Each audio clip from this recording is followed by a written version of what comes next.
Whether you're a skeptic or a believer, join me, Rob McConnell, as together we'll investigate the world of the paranormal and the science of parapsychology here on the X-Zone Radio TV show on XZBN and the X-Zone TV channel on Simul TV.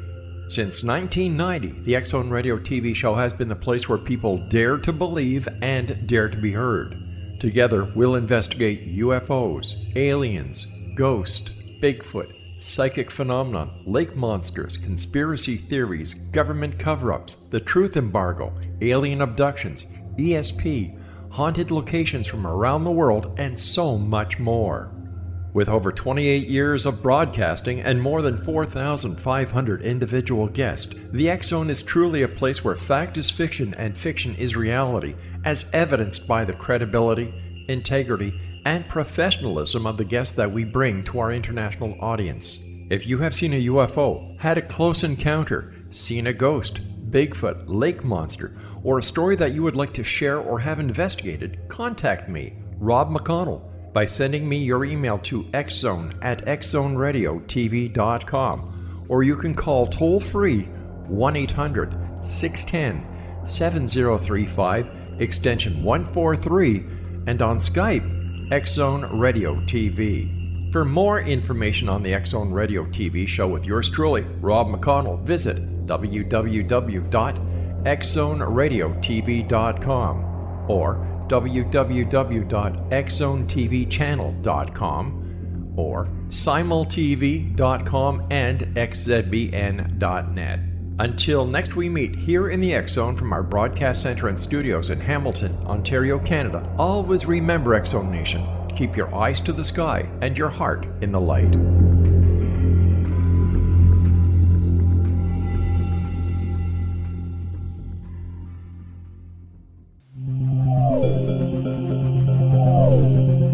This is A Different Perspective with Kevin Randle. Kevin is a retired United States Army Lieutenant Colonel who has studied UFOs for more than 50 years. His military training has provided him with unique insight into military operations and UFO research. Kevin has investigated many of the most mysterious cases and has been consulted for dozens of documentaries and been interviewed on hundreds of radio and television programs about UFOs. Considered to be one of the leading experts on the Roswell UFO crash, Kevin has written more than 25 books about UFOs, including Roswell in the 21st Century and Encounter in the Desert, a re-examination of the Socorro UFO landing. Now here's the host of A Different Perspective, Kevin Randle.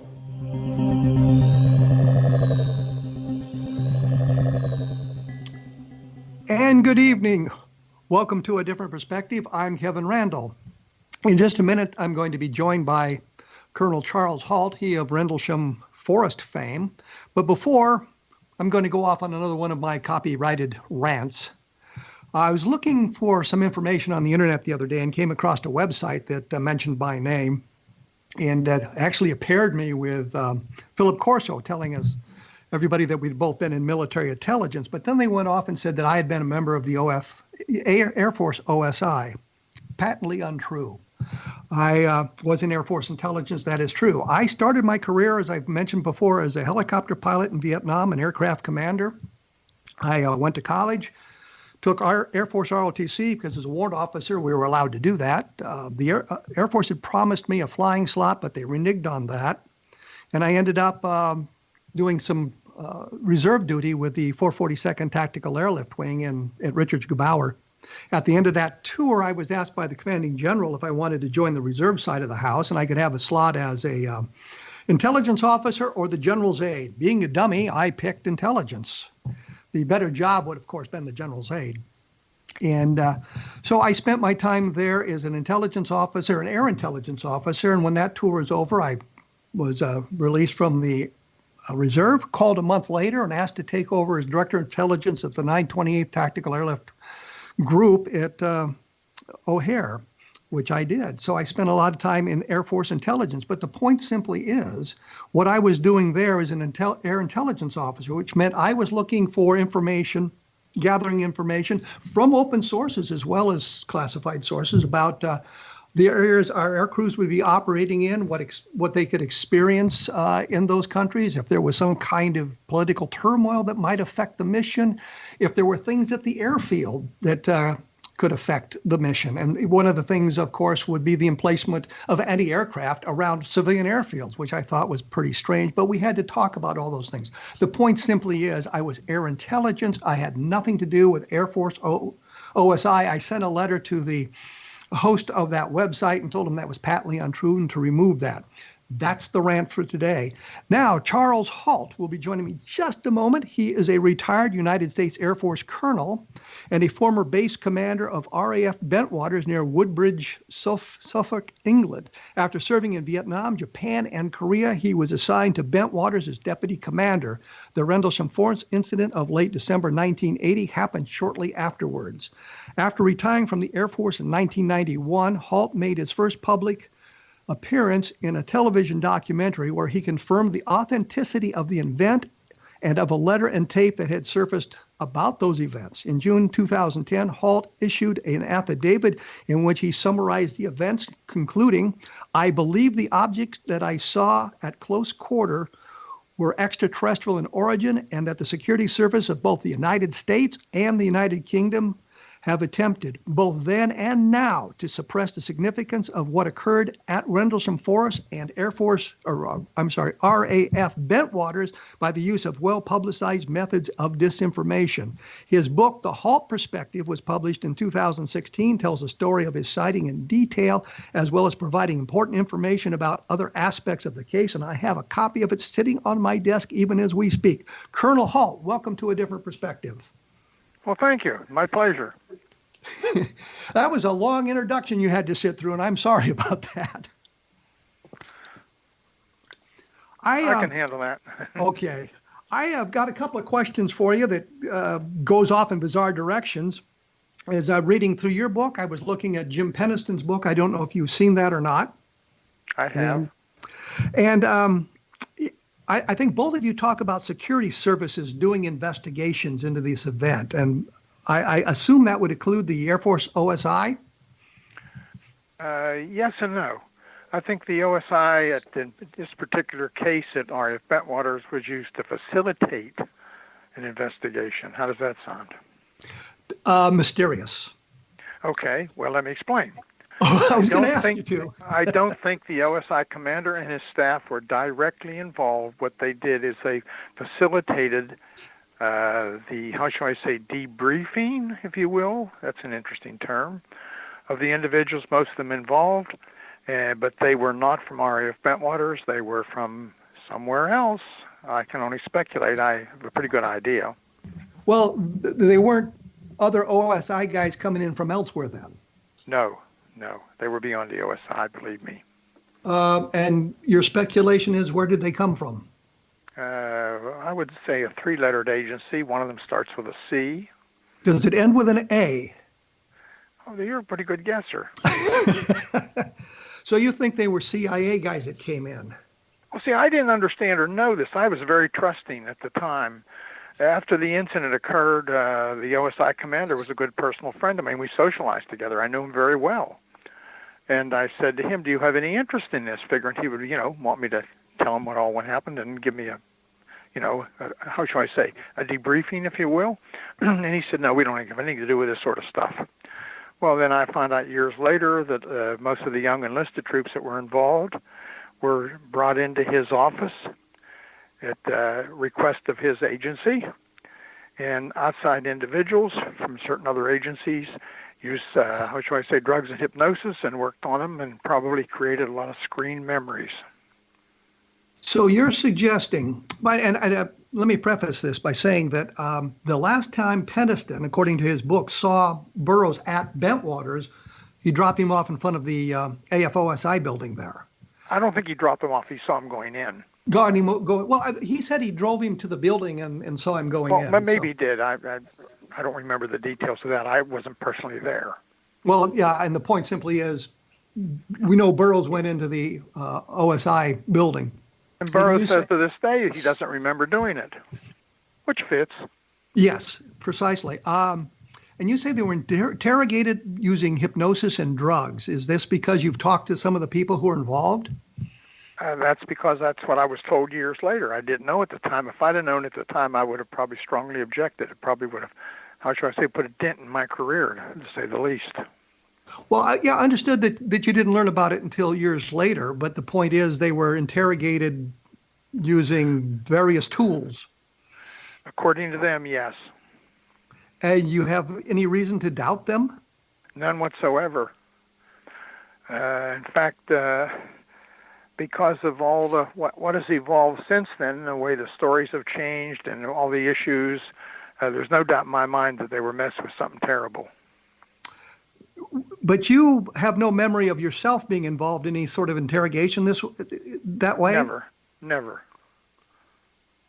Is it possible that you were and you don't remember because of the way the interrogations were held? I don't think so. I think because of my position, they already did enough damage with the young troops and spread enough disinformation that they didn't do anything to me. And I had the attention up to the 3- and 4-star level. Because of who you were and the rank you held? That's right. And the 3 and 4 stars were actually knowledgeable of the event and involved from a distance. When you say knowledgeable about the event, does that expand beyond just Bentwaters, but into the UFO field, or was it specifically directed about the event? I don't know anything about anything as far as other events, personally.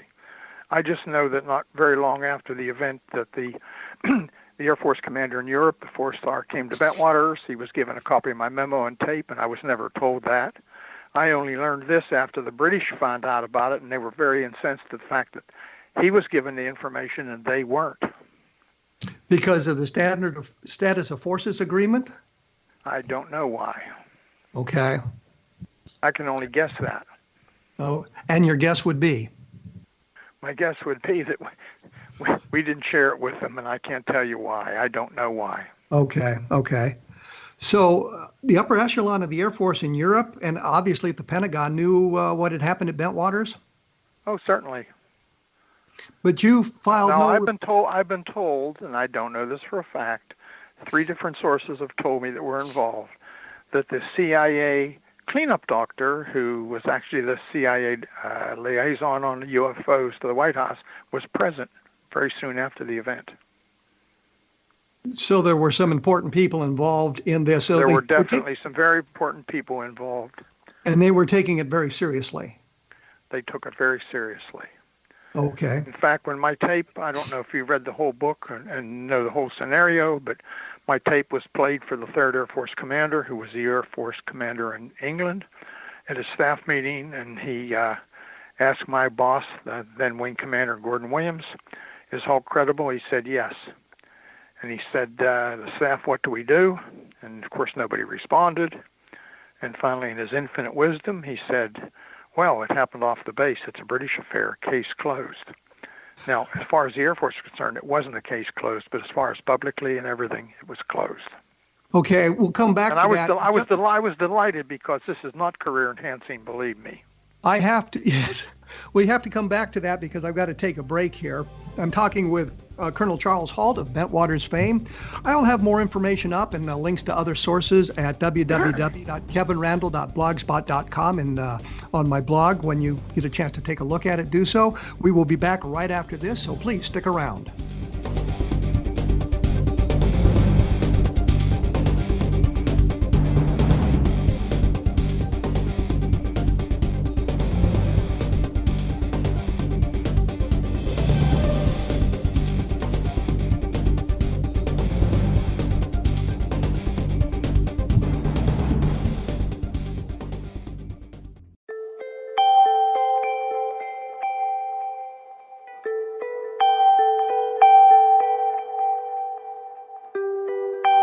It's hard to listen to the news without realizing we're living in volatile, unprecedented times. Yet never has there been such an opportunity to transform the human condition. As old structures fail, where can we find the guidance to co-create a better way? Find Your Path Home is an ever-evolving, leading-edge information, education, and healing resource center designed to support and guide you on your path to unity and enlightenment. Based on sound principles employed by shaman worldwide, we provide techniques that can support you through the current transitions, offering online shamanic classes, international long-distance shamanic healing sessions, complimentary Mission Evolution radio episodes and Stairway to Heaven TV vignettes, seminars, retreats, and much more. All of this can be found on findyourpathhome.com. So I was watching the X Zone TV channel last night when I was abducted by aliens, and they kept repeating to me over and over again, simultv.com, simultv.com. What's simultv.com? That's what I asked them. They had it written on the side of their UFO. How do you spell that? UFO. No, I mean simultv.com. simultv.com. simultv.com. Right. simultv.com. Interesting that you were abducted by aliens in a simultv.com UFO last night. Oh, yeah? Yeah. Now that you mention it, I remember now last night I was awakened from a deep sleep. My great-grandmother was standing there. She said she'd come from the hereafter to tell me about simultv.com. She even spelled it out for me. simultv.com, sonny boy. simultv.com. simultv.com, sonny boy. Wow. Yeah. Guys, you'll never guess what my psychic guru just told me. simultv.com. Exactly. Are you guys psychic too? Of course. We all know about simultv.com. simultv.com.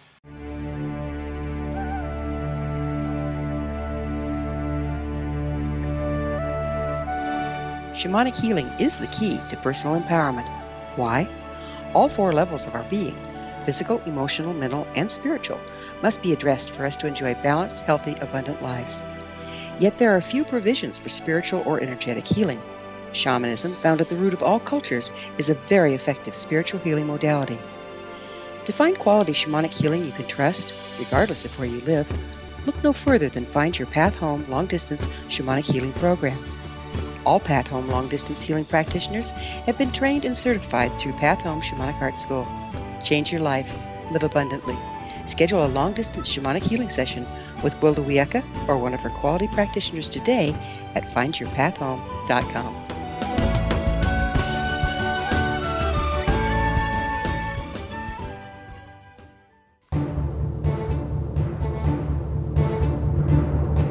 I am joined by Colonel Charles Halt, he of Bentwaters fame, the landings that took place in the Rendlesham Forest in December of 1980. We were talking about the tape he made during his encounter with the craft in December of 1980 and how it was not career enhancing. I think I interrupted you when you had a point that you wanted to make, so please make it now. No, I just wanted to say that thank goodness the staff up through 3 and 4 stars believed, and it didn't hurt my career. So seeing a UFO didn't adversely affect anything, and the fact you had a tape of the encounter sort of substantiated what you had to say. Well, I carried that tape recorder with me everywhere. In other words, I didn't like to take notes. When I would go around the base on, traveling out and about, if I saw something that needed to be done, I'd put it into the tape, or I'd say, we need to do this, or forget about that, or whatever, and I would take and give the tape to the secretary. It was a linear system. She had a dictaphone, and she'd type it up in notes, and we'd have it at the staff meeting. So I carried the tape recorder almost everywhere I went. So it wasn't unusual that you had it there, and that you were making notes about what you were seeing as you moved into the forest. No, because I carried it all the time. Now, I understand that John Burroughs was with you during that encounter? John Burroughs, there were 3 nights of activity. Actually, it was more than that, but 3 nights that we were involved in that I know of firsthand. John Burroughs was involved the first night, obviously. The night I went out, John Burroughs, hitched a ride. I don't know how he got out there. We were already in the forest examining what was supposedly a landing site, and John Burroughs was in the background, back 100, 150 yards away. He borrowed one of the police radios. There was a group of policemen there, and he called on the radio to one of the cops that I was with and said, may I come forward and join you? And I told him no. So he was actually out in the forest, yes.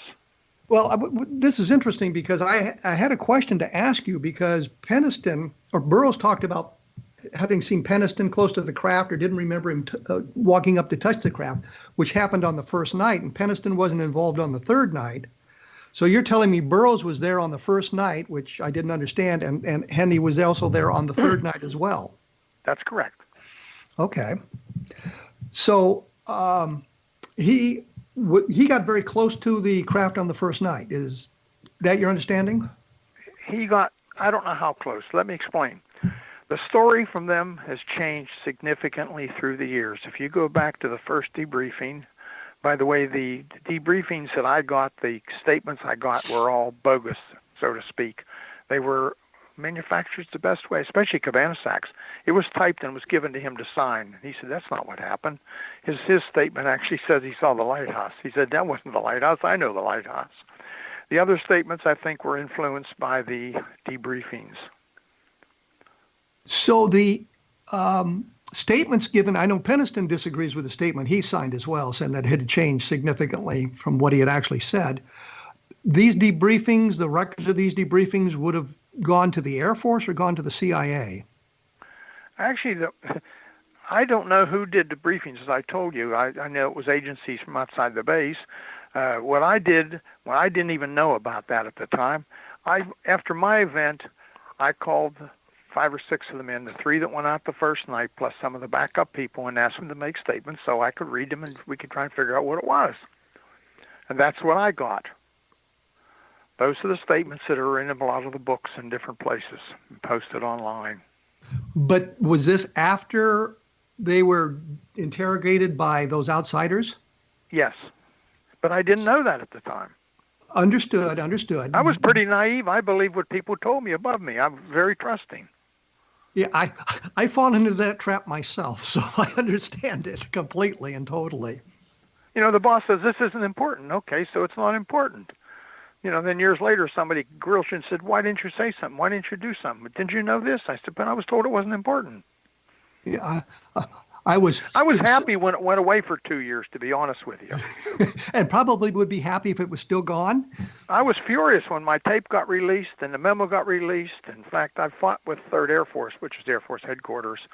The then commander, Pete Bent, was a personal friend of mine, and he called me up and said, we're going to release your memo. And I pleaded with him. I said, no, don't do that. Please burn it. He said, what? I said, burn it. Your life and mine will never be the same if you release that. He said, I have to release it. I said, no, you don't. He did. Why did he feel he had to release it? Do you know? Ask him. Okay. Well, there was no copy in the Air Force channels. That's the thing. It was typed in the office on a select typewriter. You know, the old typewriters with a little metal ball. Yes, yeah. IBM Select. There's only a carbon manifold, which was a carbon copy. Years later, when I wanted a copy, I had to go on the internet to get it, to be honest with you. So when people came into the base and asked for copies of it, we didn't have a copy. It was legitimate. 3rd Air Force didn't have a copy. They found a copy in the liaison officer's file at 3rd Air Force. The RAF liaison officer, Bentwaters, sent his boss at 3rd Air Force a copy, and that's what was found and released. Well, when you find the statement on the internet, that's the statement you made. That's the statement you typed up. It's correct. That's the one I typed up, yes. It's not somebody's manipulated in some fashion or anything like that? No. Okay. That's legitimate. Well, you can understand why I would ask that question. Oh, certainly.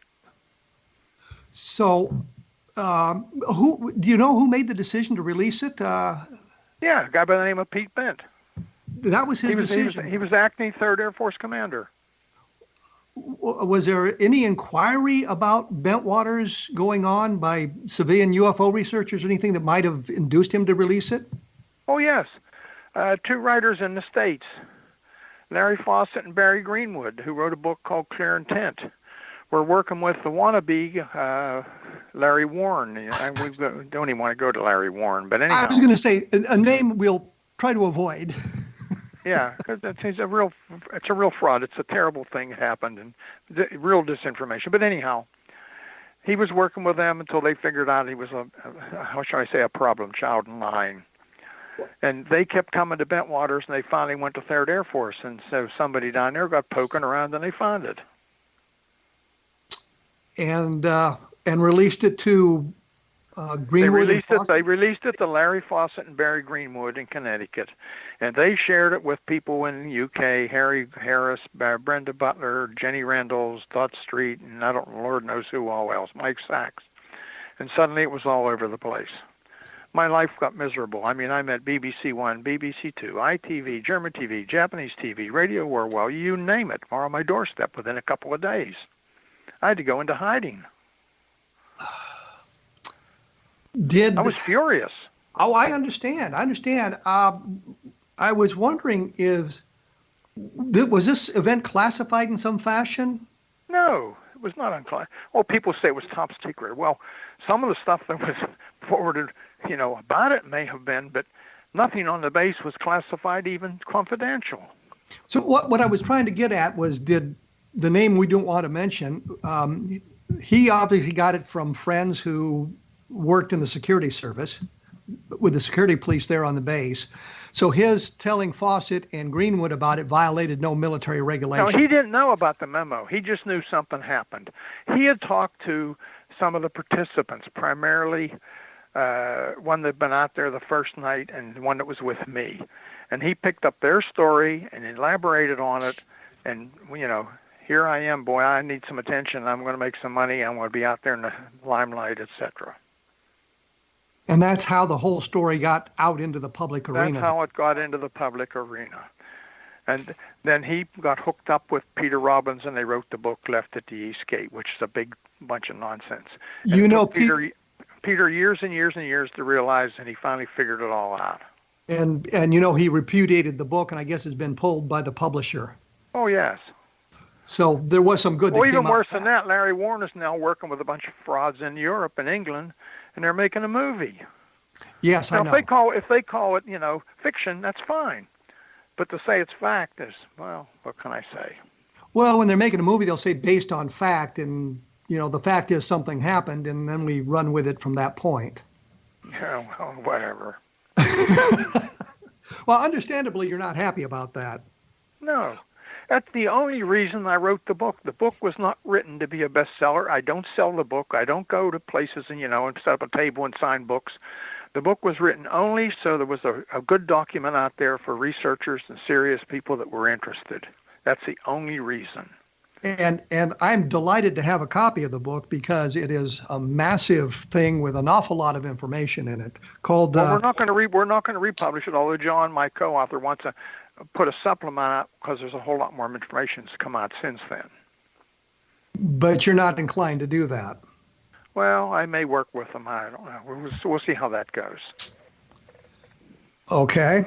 We're going to have to take another break here, so we will do so. I'm with Charles Halt. We're talking about the Rendlesham Forest case. We're talking about the Halt Perspective, which is a book. It's a big, thick book, and I find the layout very pleasing. It's just filled with all kinds of information about other cases and other things going on in the world of the ufology, I guess from almost the very beginning. So there's an awful lot of information crammed into it, and a lot of inside information about the Rendlesham Forest case. I will have on my blog, www.kevinrandle.blogspot.com, additional information and links where you can find some good information about the Bentwaters case and other UFO sightings for that matter. My book, Roswell in the 21st Century, is a look at the Roswell case as it is today, as it has evolved today, and takes away some of the really nice stuff that we were talking about, but adds, I think, a note of credibility to the entire case. And of course, Encounter in the Desert talks about the Lonnie Zamora case. I will be back right after this with Charles Halt, and we will return to talking about Bentwaters and some of the other activities that happened there after the events. So please stick around.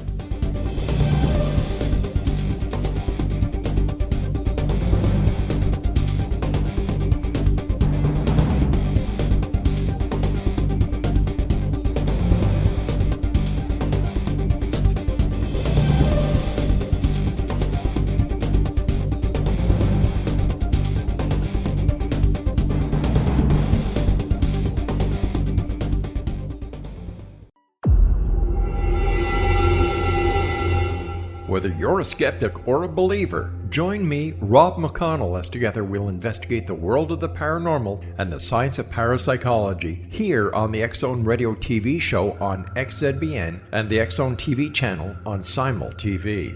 Since 1990, the X-Zone Radio TV show has been the place where people dare to believe and dare to be heard. Together, we'll investigate UFOs, aliens, ghosts, Bigfoot, psychic phenomenon, lake monsters, conspiracy theories, government cover-ups, the truth embargo, alien abductions, ESP, haunted locations from around the world, and so much more. With over 28 years of broadcasting and more than 4,500 individual guests, the X Zone is truly a place where fact is fiction and fiction is reality, as evidenced by the credibility, integrity, and professionalism of the guests that we bring to our international audience. If you have seen a UFO, had a close encounter, seen a ghost, Bigfoot, lake monster, or a story that you would like to share or have investigated, contact me, Rob McConnell, by sending me your email to xzone@xzoneradiotv.com, or you can call toll-free 1-800-610-7035, extension 143, and on Skype, X Zone Radio TV. For more information on the X Zone Radio TV show with yours truly, Rob McConnell, visit www.xzoneradiotv.com or www.xzonetvchannel.com or simultv.com and xzbn.net. Until next we meet here in the X Zone from our broadcast center and studios in Hamilton, Ontario, Canada, always remember, X Zone Nation, keep your eyes to the sky and your heart in the light.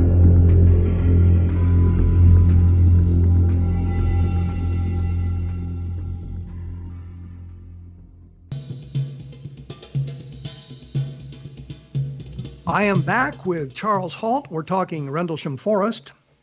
While we were in the last segment, you mentioned something that I made a note of. We've been talking about 3 nights of events at Bentwaters, but you said there were more than 3 nights. Can I get a little elaboration on that? Well, what happened after I left Bentwaters and after it all hit the fan, so to speak, my email and my name was out there. And I've had probably 8 or 10 or more, primarily security police, come forward with this happened in 1979, this happened in 75. Strange objects were over the weapons storage area. We actually fired our M16s at it. Strange things jumped over the fence into the weapons storage area. We chased them. All kinds of stories. Some dependent kids that were out in the forest out there up to mischief, like teenagers occasionally do when they're away from their parents. Confronted some things. I probably have 8 or 10, maybe 15 different stories that very scary.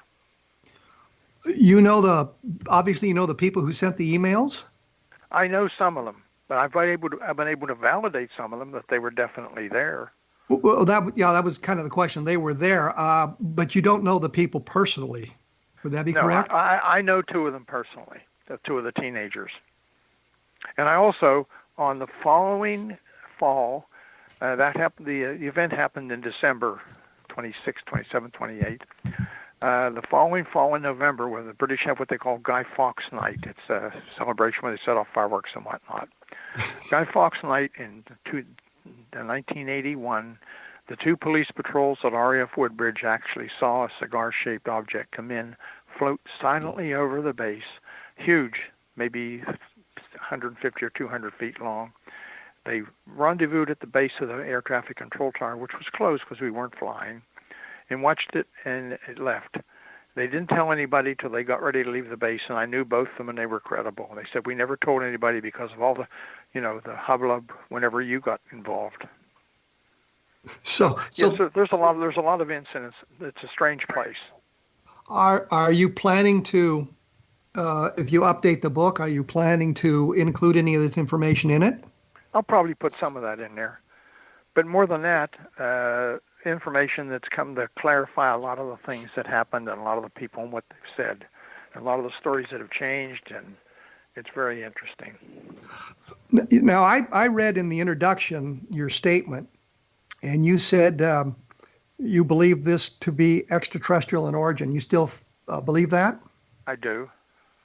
Why do you believe it's extraterrestrial? Because there are more than 50 people that witnessed the event the night I was out. The weapons storage area people, 3 different groups of civilian people, gate guards, different people all over the place from different areas, especially the ones in the weapons storage area. that when they looked through binoculars, 10 or 12 power binoculars, at the objects we saw in the sky, which all we could see is bright white lights, they were so bright you couldn't discern a shape, they said they were triangular. Several of them saw what they considered to be a large mothership, huge, that actually had objects coming off it like little small orbs, or perhaps, I don't know what they would be, maybe drones. But that's what they saw, which tells me there was something big up there, and there was more than one object. Well, we know there were at least 5 objects, if not more, that I saw. The object you saw, did it touch the ground?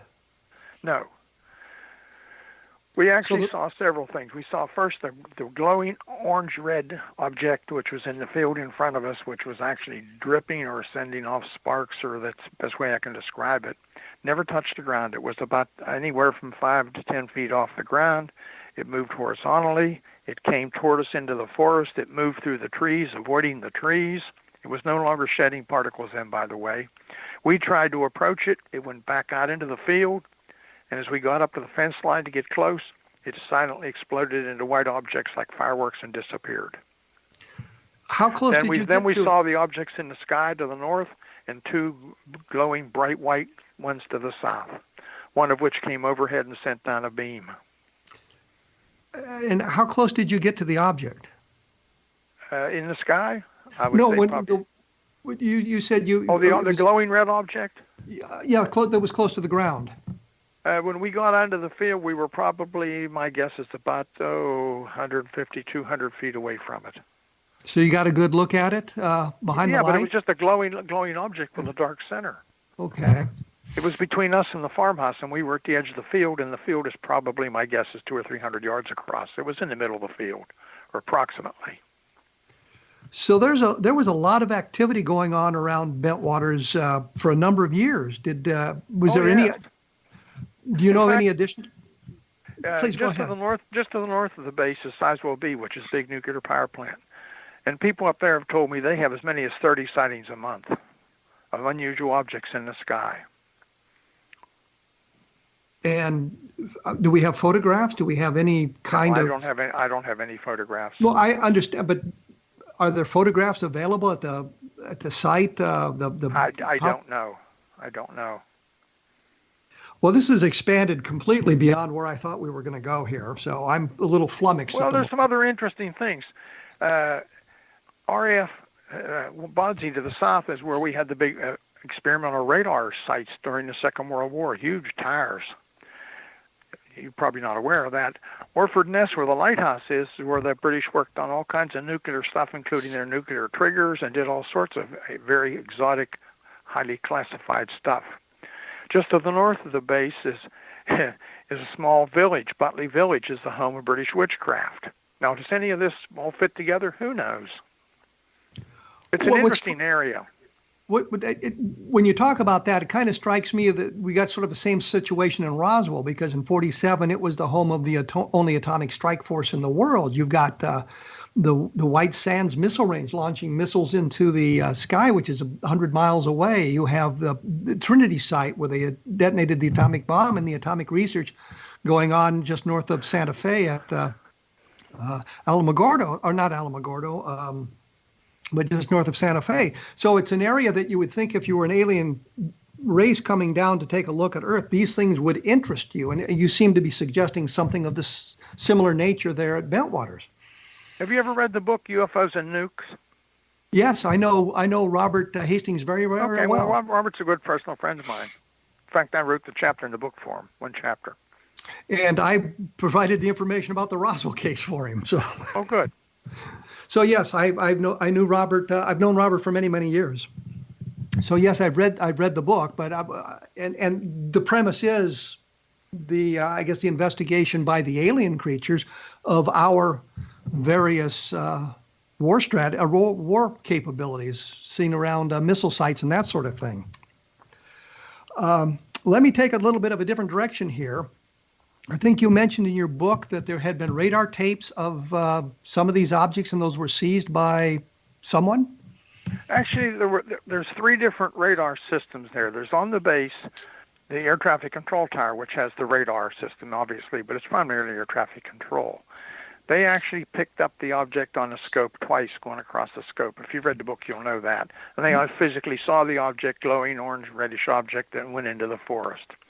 RAF Rendelsham, which is just, 20 miles, 25 miles away, actually picked up a blip and saw it drop off the scope somewhere near where we were. Now, then the British have their own air defense sector, which is Rendlesham. Rendlesham, I don't know what they picked up, but I do know I talked to one of the controllers, Gary Baker, who said immediately after the incident, a day or two later, highly ranking Air Force people came and people in civilian clothes, and they got all the controllers together and said, if you saw anything, you're not to talk about it. Nothing happened. They confiscated all the tapes, and they said the radars weren't up. They confiscated the logs. If the radars weren't working, guess what? Something's wrong, because they had two different systems, and they never took them both down. But the radar tapes and the logs were confiscated from Neatished.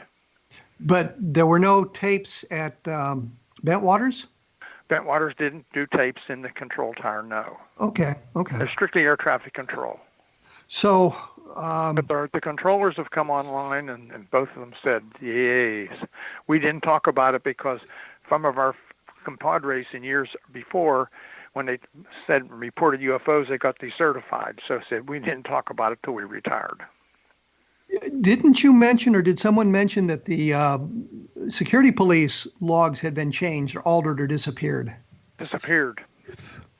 There are two different blotters, the police blotter, which is law enforcement, and security blotter. They all disappeared. I went looking for them a year or two later just to see what they said, because I'd forgotten. I'd read them at the time. And the law enforcement blotter, because I talked to the desk sergeant when he was typing, they just put something in there that some lights were seen, they investigated, and there was nothing there. Something to that effect. But the security blotter would have had a lot more in it, but it disappeared too. So somebody pulled them. I was going to say somebody came into the base and kind of sanitized everything that would suggest an unusual event. Or one of the cops that had access could have done it too, but I would suspect an outside agency did it. Well, why would the military police confiscate the log? Well, somebody might take it for a collector's item. Oh, all right. We're going to have to take our last break. I did a talk one time in Kansas, and I laid my tape recorder that I'd used at the time on the podium. While I was talking, somebody stole it. Oh, man. People take things like that. Yeah. We're going to have to take our last break here. I am joined by Charles Halt. We're talking Rendlesham Forest and some of the bizarre activities that took place afterwards that suggest highly placed interest in the events. I will put stuff up on my blog at www.kevinrandle.blogspot.com. And hey, if you get a chance, take a look at X Zone Broadcast Radio, xzbn.net, because there's a lot of fine programs that may interest you as well. We will be back right after this with Charles Halt, so stick around.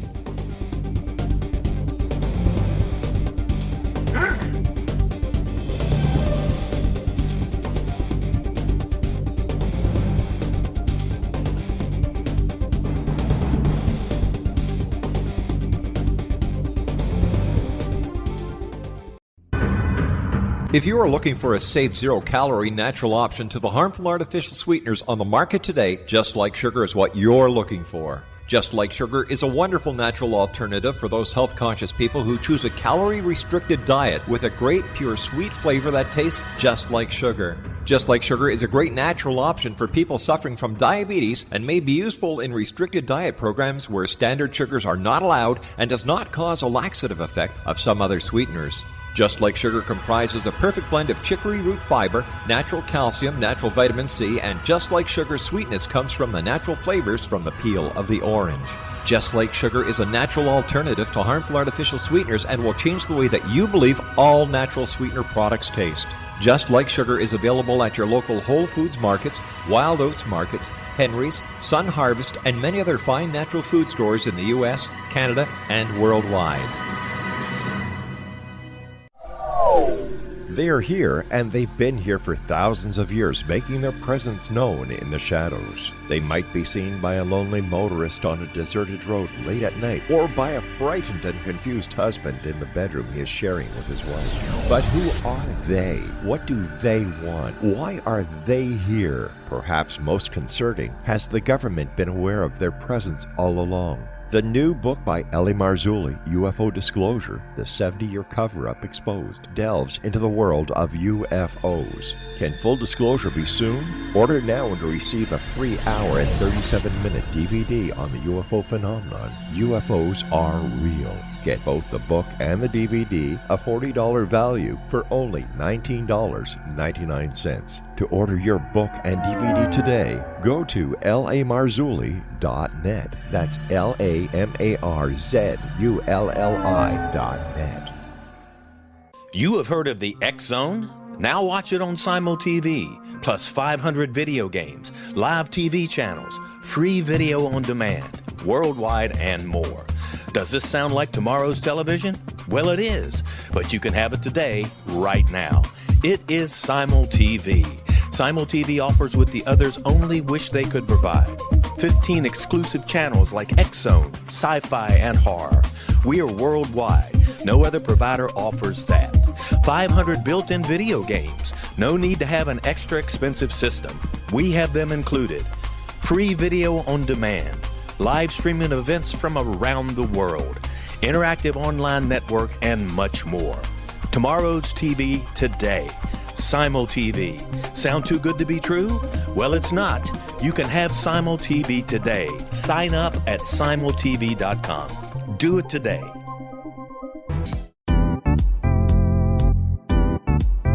Memorable dynamic presentations are a not-so-secret weapon in the business world.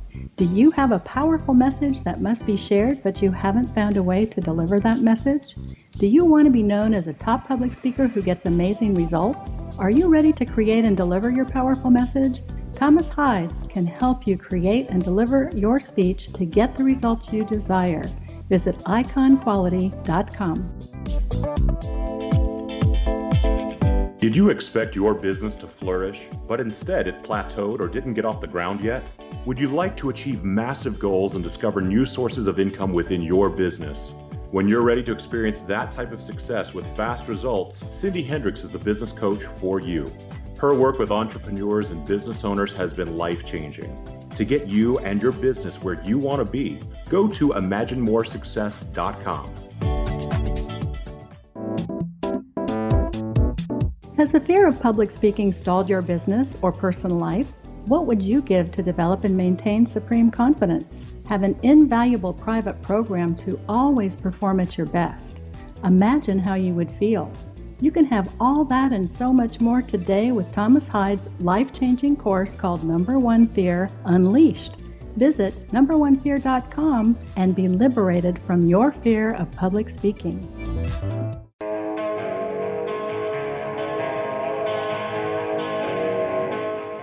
I'm with Charles Halt. We're talking Rendlesham Forest. We're getting an awful lot of, I think, good information here.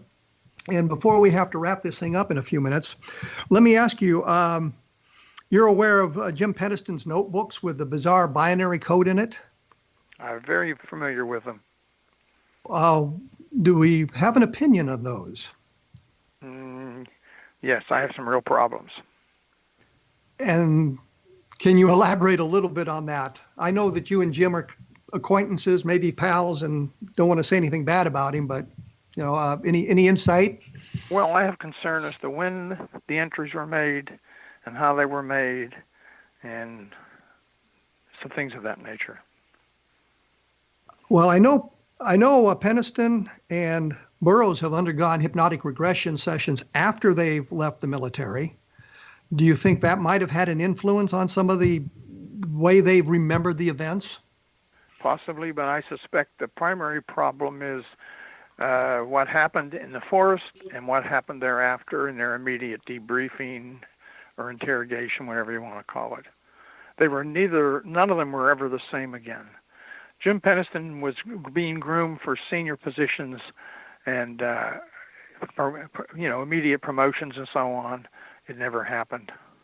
So Jim Penniston was a really good sergeant, good NCO. Yes.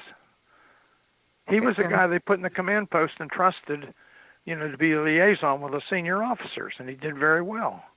In fact, that's why he got put up into where he was after the incident happened, which had nothing to do with it. But he was never the same, and he had issues from then on in his personal life. And he can tell you about that. I'd rather not go into that. Well, I'm just looking for... He should have been promoted 3 or 4 times over, if not more. And so he would have ended up in the top enlisted grade. He should have been. Okay. What about John? This thing disrupted him. Well, John just had some issues. He always did. He wasn't a bad guy. He just, how shall I say, he tended to be overbearing, and he didn't have many friends, and he was just different. Okay. So you don't know when he made the binary code then, whether it was right after the event, right after the interrogations, or sometime later? Well, I've heard several different stories from people that supposedly were with him, so I don't know. Okay. I have some concerns. So we have multiple nights of the objects being seen, and now we're learning that there were multiple events over a period of years in the Bentwaters area. Definitely. And you've talked to many of the people who are involved in these events. I have. And you find the majority of them, I'll phrase it that way, the majority of them reliable. Yes, you believe definitely. what they're saying. Oh, definitely. Well, what's kind of interesting here, and I hate to bring up the name of you-know-who, but things would have gone completely different had not he talked to Fawcett and Greenwood. Probably, because despite him, the 3 ladies, Brenda Butler, Dot Street, and Jenny Randles, wrote the book Sky Crash, and it had nothing to do with him. I mean, they were involved a bit with him in part of it, but they actually got their story from someone who was putting out disinformation and then got bits and pieces of the truth and put it all together to a certain extent. Do we know who was putting out the disinformation? No. Was it official? I know where it started. It started on the base, but on the base it was motivated by somebody from outside. I know the individual, one of the police sergeants that was told to put out the funny story. I know him. I know who he is. I know who motivated him, but I don't know who motivated them. That's the problem. But what you're saying is they were told by someone outside the base to put out bad information to the 3 women writing the book. That's correct, amongst others. So we've got a real problem here. I'm telling you, there are 2 good stories. Number one, what really happened, and the even better story probably is what happened afterwards, if someone could dig it all out. And I have enough bits and pieces that I'm willing to work with someone to try and put it all together. So I have collected everything from the newspaper clippings to names, addresses, dates, you name it. I haven't thrown anything away. I have 3 or 4 file drawers full of stuff and a couple cardboard boxes full. and your wife is delighted by all of that stuff cluttering up her house? She said, enough of this. I have the same problem with mine. We've got to get rid of some of this stuff. Yeah. So we've got a great story of UFO encounter, a close encounter of the second kind at the very least. There are stories of some of the witnesses seeing some kind of beings. Are you familiar? Obviously, you're familiar with those. Do you accept those? Nobody that I know or have talked to that's credible has seen any beings.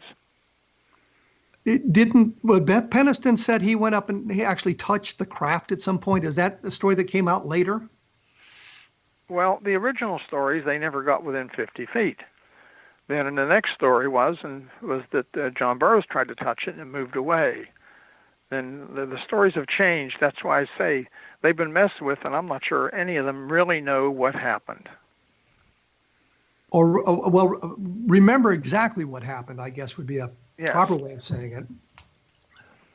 So we've got, I think what's important here is maybe not the sightings itself, but the reaction by the powers that be to the sightings. Would you agree? That's what I'm trying to tell you. There's a story there. And I understand that. But I've been saying that for years, but everybody's all focused on, well, there was a craft, or there was this, there was that, and so on. I see, yeah, that's all true.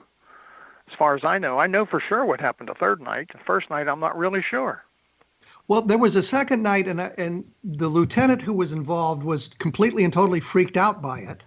She was air-evac'd out. I do know that, and I was told, because I didn't know till a few days later. I said, "Where'd Bonnie go?" And they said she had a nervous breakdown. Now, keep in mind, she was a female lieutenant in 1980 in a cop squadron, and she was black.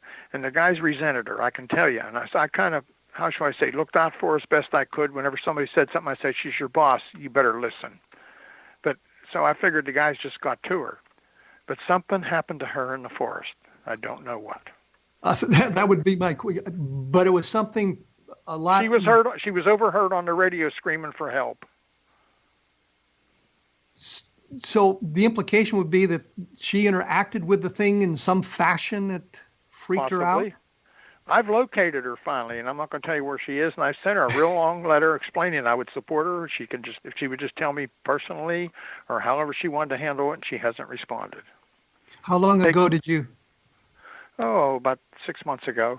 Okay. Actually, I didn't find her. One of the good researchers. There's some people out there that are really good researchers, I can tell you. They chased her down. Did she leave the Air Force soon after that? Yes. Oh, so it was something really extraordinary. It was extraordinary because she was talented. She was a bright young lady. And would have had a great career in the Air Force? Probably. Was she career-minded? I don't know that. Okay.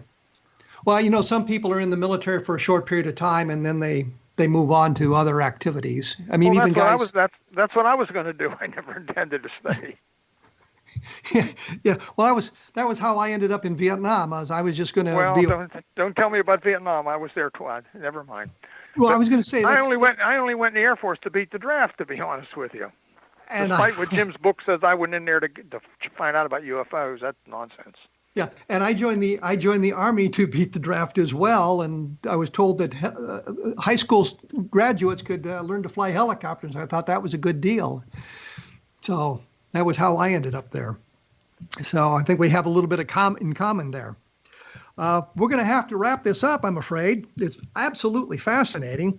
Is there any comment that you'd like to make before we completely sign off here that we may not have addressed? No, I've got a whole lot more information I want to put out someday. I don't know what the form I'll do, but I'll think about that. So you were right in the middle of the thing. So well, I was going to say you know exactly what happened, but you suspect you know what happened. I suspect I know what happened, and I suspect I know what happened to a lot of the players. Okay. Well, listen, Colonel Halt, thank you very much for joining us on A Different Perspective. I appreciate you taking the time and your candor and talking to me this afternoon. Oh, I've certainly enjoyed our discussion. So thank you once again. Next week, I will be joined by Michael Shermer, which I probably shouldn't say in the earshot of Colonel Halt, who is the editor of Skeptic Magazine, and he is one of the, I guess, major skeptics in the world. But his skepticism isn't just about UFOs, it's about a lot of stuff. And I have some interesting questions to ask him about the way skeptics operate in the world today and how things transpire. And I think it might be a very interesting discussion on skepticism in the world. As I say repeatedly, there will be more information, some links probably to this. You can listen to the program again. There'll be a link to that at www.kevinrandle.blogspot.com. And I would like people to take a look at Roswell in the 21st century, because I think it'll give them a really good perspective on where the case resides today, what really happened in Roswell, and separating some of the wheat from the chaff, some of the stories from the truth. And I think we heard some of the same thing on the Rendelsham case. There's good stories, and then there's the truth. We need to look at all of that. And of course, the book Encounter in the Desert, which is about the Lonnie Zamora sighting that happened in 1964, and a lot of other things that were taking place in New Mexico at that time in relation to UFOs and UFO close encounters of the third kind. Anyway, we'll be back in 167 hours, so look us up at that time, and I think you'll find it an interesting program. Thanks for listening.